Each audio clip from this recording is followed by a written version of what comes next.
Turkish کے اندر سعودی اور عرب countries کے بعد سب سے زیادہ اگر آئل موجود ہے تو ترکش سرزمین کے اندر موجود ہے اور ترکی وہ نکالے گا۔ اس کے بعد ترکش جو زمین ہے وہ قدرتی معدنیات سے مالا مال ہے، ترکی وہ نکالے گا۔ اور اس کے بعد جو ہے ترکی کا جو ہے سب سے امپورٹنٹ ترکی کے پاس جو آپشن ہے وہ ہے جی آبنائے باسفورس،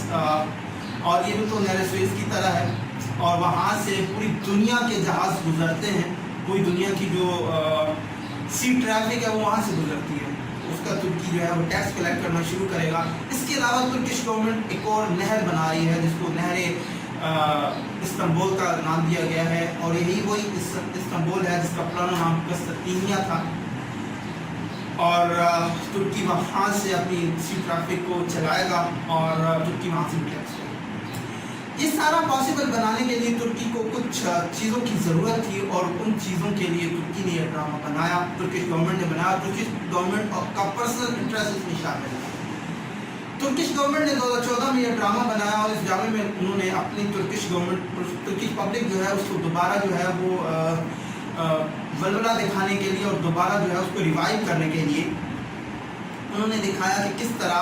ایک عام ساکائی قبیلہ جو ہے وہ چرماہوں کا قبیلہ جو ہے اس کا ایک آدمی ارطغرل جو ہے جو اس کے قبیلے کے سردار کا بیٹا ہے، وہ کس طرح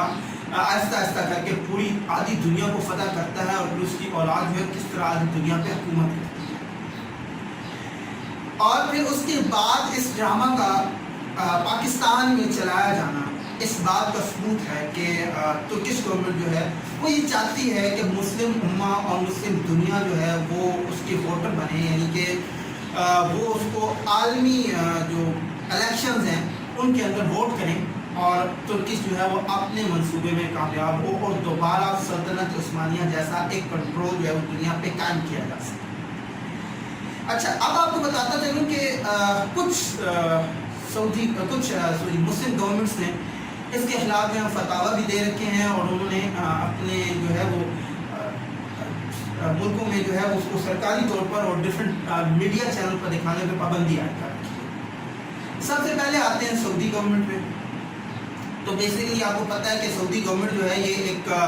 حاکمانہ طور پہ چل رہی ہے، وہاں پہ جمہوریت نہیں ہے بلکہ ایک حاکمیت ہے، ایک بادشاہت ہے، ایک ملکیت ہے۔ تو ان کو سب سے بڑا یہ خطرہ لاحق ہے کہ اگر ہمارے مسلمانوں کو یہ پتہ چلتا ہے کہ اگر کہ مسلمان یہ تھے، اصل یہ تھا، تو پبلک جو ہے ان کے خلاف کھڑی ہو جائے گی، اور 2023 کے بعد شاید ان کو یہ خطرہ ہے کہ ہماری جو ملوکیت ہے جو 100 سال سے ہم بادشاہت کر رہے ہیں یہ ختم ہو جائے گی، اور اس کے بعد جو ہے ہمیں پھر دوبارہ واپس اپنی اصلی حالات پہ آنا پڑے گا، اپنے جو بنیادی اوقات تھی اس میں آنا پڑے گا۔ اس کے علاوہ کچھ ایسے ممالک جہاں پہ ملوکیت ہے، جہاں پہ بادشاہیت ہے، وہاں پہ یہ انہوں نے اس بات کو کنٹرول کرنے کی کوشش کی ہے کہ ایسے نہ ہو کہ تو پھر اسلامی جمہوریت لے آئے اور اس کے بعد جو ہے پھر ہماری جو عیاشیاں ہیں وہ ختم ہو جائیں۔ اس کے علاوہ اگر آپ کو میں بتاتا چلوں کہ جو نان مسلم دنیا کی کمیونٹی ہے وہ اس ڈرامے کے خلاف کیوں ہے، اگر ہم یہ بات کریں تو ان کو بھی پتہ ہے، کیونکہ یہ ایک رول رہا ہے ہمیشہ نان مسلم کمیونٹی کا، انہوں نے مسلمان کو اور اسلام کو ہمیشہ دبانے کی کوشش کی۔ اگر آپ دیکھیں افغانستان کو تو ان کو پتہ تھا کہ ملا عمر جو ہے جو تبدیلی لے کے آنا چاہ رہا ہے افغانستان میں، وہ تبدیلی جو ہے وہ تبدیلی اگر افغانستان میں آتی ہے تو پھر افغانستان کے بعد یہ ایکسپورٹ ہو، کیونکہ دنیا جانتی ہے کہ جب بھی انقلاب آیا ہے وہ انقلاب ایکسپورٹ ہوا اور پوری دنیا میں پھیلا ہے، تاریخ اس بات کی گواہ ہے۔ سلطنت عثمانیہ دیکھ لیں، اگر ہماری مسلمانوں کی ہسٹری دیکھیں سب سے پہلے تو حضرت عمر فاروق کی ہسٹری دیکھ لیں، خلفائے راشدین کی ہسٹری دیکھ لیں کہ رومن اور پرشین امپائر کو گرایا گیا، اس کے بعد جو ہے وہ سلطنت عثمانیہ جو ہے اس کا آپ دیکھ لیں کہ اس نے آدھی دنیا پہ حکومت کی۔ اس کے بعد اگر آپ دیکھیں تو انقلاب ایران میں، وہ ایران جہاں پہ دوبارہ بے حیائی شروع ہو چکی تھی، لیکن ایک بندہ جو ہے وہ جس کو ملک سے جو ہے بدر کر دیا گیا، اس آدمی نے جو ہے وہ اپنے ملک میں انقلاب لایا، امام خمینی نے، اور انہوں نے جو ہے وہ انقلاب لا کے دنیا کو دکھا دیا کہ انقلاب جو ہے وہ کسی بھی طاقت کا محتاج نہیں بلکہ عوام کی خواہشات کا محتاج ہے۔ تو جو کہ نان مسلم گورنمنٹس جو ہیں، جو دنیا کی کنٹرولر گورنمنٹس ہیں، ان گورنمنٹس نے جو ہے وہ دنیا کو کنٹرول کرنے کے لیے ان انقلاب کو دبانا چاہا۔ ان کو پتا تھا کہ افغانستان میں اگر انقلاب آتا ہے تو ایکسپورٹ ہوگا، یہ پاکستان میں بھی آئے گا، یہ ہر جگہ ہے۔ تو انہوں نے وہاں پہ ایک دہشت گردی کے نام پہ تقریباً 20-25 سال جو ہیں وہ وہاں پہ انہوں نے اپنا اثر و رسوخ جمائے رکھا، اور آخر کار اب مجبور ہو کے انہوں نے اس کو امن معاہدے کے تحت ختم کر دیا۔ اس کے بعد اگر آپ دیکھیں تو عراق کے اندر دہشت گردی کے نام پہ صدر صدام پہ ایک الزام لگا کے انہوں نے وہاں پہ اسلامی جمہوریہ کو ختم کر دیا، وہاں پہ ایک اسلامی اثر و رسوخ کو ختم کیا۔ اگر آپ دیکھیں تو ترکی کے اندر بھی ان نان سے گورنمنٹس کے ذریعے یہ کوشش کی گئی کہ رجب طیب اردوغان کو ہٹایا جائے، لیکن ترکی جو غیور عوام ہیں انہوں نے رجب طیب اردوغان کا ساتھ دیا، اور اس کے بعد یہ سازش ناکامیاب ہوئی۔ اس کے بعد اگر آپ دیکھیں ایران کے اندر، تو ایران کے اندر انقلاب آیا، لیکن اس کے بعد ان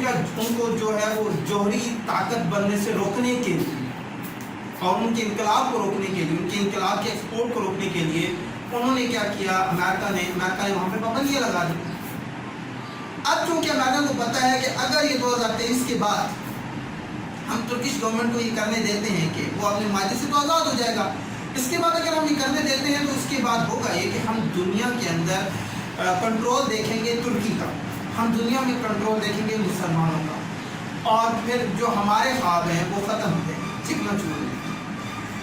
رجب طیب اردوغان نے اس جامع کو ذاتی طور پہ بنوایا، اور اس پہ آدھے سے زیادہ تقریباً جو خرچہ آیا ہے اس جامع کا وہ تقریباً ترکش گورنمنٹ نے ادا کیا ہے۔ اور میں چاہتا ہوں کہ تمام مسلمان عوام پبلک اسپیشلی میرے ویورز اس جامع کو ضرور دیکھیں، اور اس جامع میں دیکھیں تمام مسلمان لوگ کہ کس طرح مسلمانوں نے دنیا کو جو ہے وہ تلپٹ کر دیا اور دنیا کو بدل دیا، اور ایک وہ دور تھا جس میں مسلمانوں کا راج تھا، اور انشاءاللہ تعالیٰ فیوچر میں ایسا ہونے لگا ہے کہ دوبارہ مسلمانوں کا راج ہوگا، اور اسی وجہ سے دنیا جو ہے وہ گھبرائی۔ آئندہ کے لیے اجازت دیجیے، اللہ حافظ۔